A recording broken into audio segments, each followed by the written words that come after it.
دیکھو وقت بہت قیمتی چیز ہے نا، قرآن میں اللہ تعالیٰ وقت پر قسم اٹھاتے ہیں، اور قرآن میں مختلف مقامات پر اللہ تعالیٰ نے مختلف اوقات پر قسم اٹھائی ہے، اور اللہ تعالیٰ کمتر چیز پر قسم نہیں اٹھاتے ہیں، بلکہ وہ قیمتی اور بالاتر اور عظیم الشان چیز ہوتی ہے۔ جب وقت پر اللہ تعالیٰ نے قسم اٹھائی ہے، والعصر والفجر ولیال عشر والضحیٰ واللیل اذا سجا، یہ سارے اوقات ہیں۔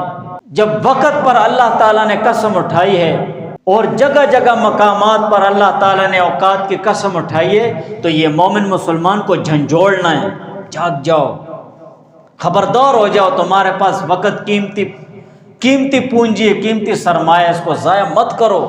ایک ایک لمحہ تمہارا قیمتی ہے، تمہاری زندگی سے جو لمحہ چلا گیا قیامت تک واپس نہیں آ سکتا، اس کو ضائع مت کرو۔ اللہ تعالیٰ بار بار جھنجھوڑ رہے ہیں، بار بار بتا رہے ہیں کہ ایسا مت کرو، وقت ضائع مت کرو۔